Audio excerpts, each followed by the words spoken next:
Hello everyone, my name is UnderpageAim, and today I am going to be walking you through 5 tips for surviving Skyrim Survival Mode. If you enjoy the video, please give me a like and subscribe, and if you'd like to catch me live, check me out at twitch.tv/UnderpageAim. Let's get going! For those of you who have upgraded to the Anniversary Edition of Skyrim and are curious about adding a new level of challenge to your game, their Survival Mode option is an excellent addition to any playthrough. For new players, it adds exciting depth and immersion, and for seasoned Skyrim vets, it can add a refreshing bit of difficulty to the game. No matter your skill level, Skyrim Survival Mode can be tough, and is not one to be taken lightly. Tip number 1. Always keep food on you, and carry salt! And fire salt! A new mechanic added into Skyrim Survival Mode is hunger. Your hunger directly affects your stamina and attack speed. The hungrier you are, the lower your max stamina will be, and the slower you'll be able to attack. Hunger is a particularly tricky mechanic and can be very detrimental if you aren't careful.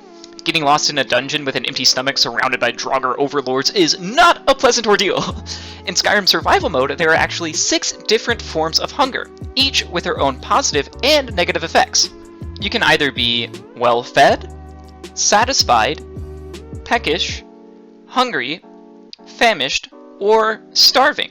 The best way to combat these negative effects is to always have some food on you. Each food item in the game has different hunger points that help you to push you towards satisfying your hunger. Cooked foods pack a better punch, satisfying you more than raw/uncooked foods. Something to note is that eating raw meat could potentially give you food poisoning. Food poisoning is particularly dangerous as it prevents food from healing you for the next 3 days.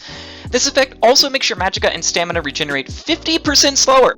It's important to always cook your food and carry lots of food on you if your carry weight will permit it. A bonus tip is to stock up on salt.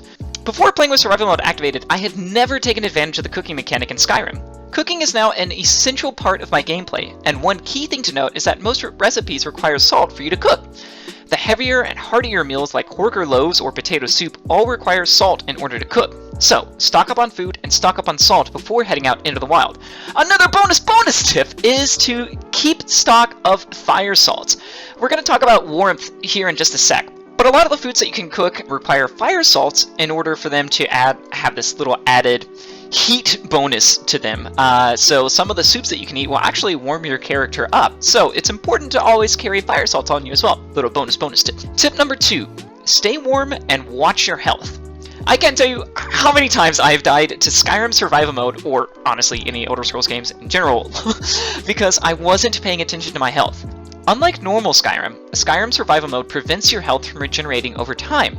Whether you sleep or wait for a few hours, your health will not regenerate on its own, and so the only way that you can heal yourself is by using potions, spells, or eating food.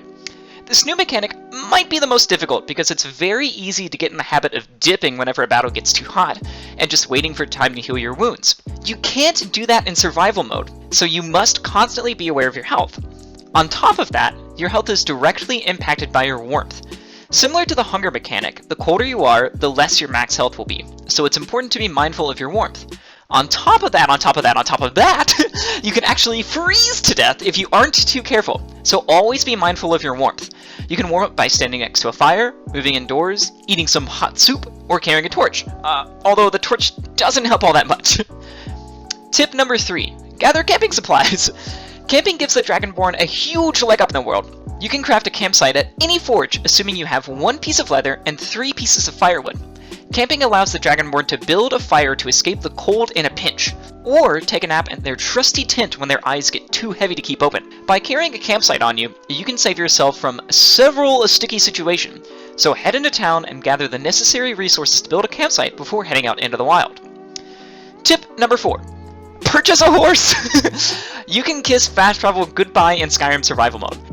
The only form of fast travel enabled in Survival Mode is the carriage and boat systems located in the major cities. This might seem like a huge deterrent for many potential Survival Mode players, but I encourage you all to give Survival Mode a try anyway. I've been streaming a strict no fast travel Survival Mode playthrough for several months now, and it has totally changed my perspective on the fast travel mechanic in general. By keeping you from teleporting across the map with a click of a button or a mouse, Skyrim Survival Mode forces you to explore and discover parts of Skyrim that you may never have otherwise. For me, lacking fast travel has been amazing. All of this said, It's key then to purchase a horse so that you have a quick and easy way to traverse Skyrim when you're running from location to location. It really doesn't take you all that long to run across the map, but having a horse dramatically speeds up the process. Tip number 5. Travel light. It's super easy to get into the habit of picking up every little thing that you can get your Dragonborn hands on, but it's important to note that everything in the game, apart from keys, now have weight. Items like arrows and lockpicks, which once weighed nothing at all, now have a weight of 0.1. Your max carry weight is also reduced, making you more susceptible to becoming over-encumbered. It's very important then to travel light, or to at least have a follower sworn to carry your burdens. That is it for my 5 Skyrim Survival Mode tips. I hope that you enjoyed the video and at least learned something. If you did, please give me a like and subscribe, and if you'd like to watch me play through Skyrim Survival Mode live, you can follow me at twitch.tv/underpaidjam. If there's something you think I missed, or if you have tips of your own, please leave them in the comment section below. I hope you all have an excellent day, and I look forward to seeing you all next time. Peace.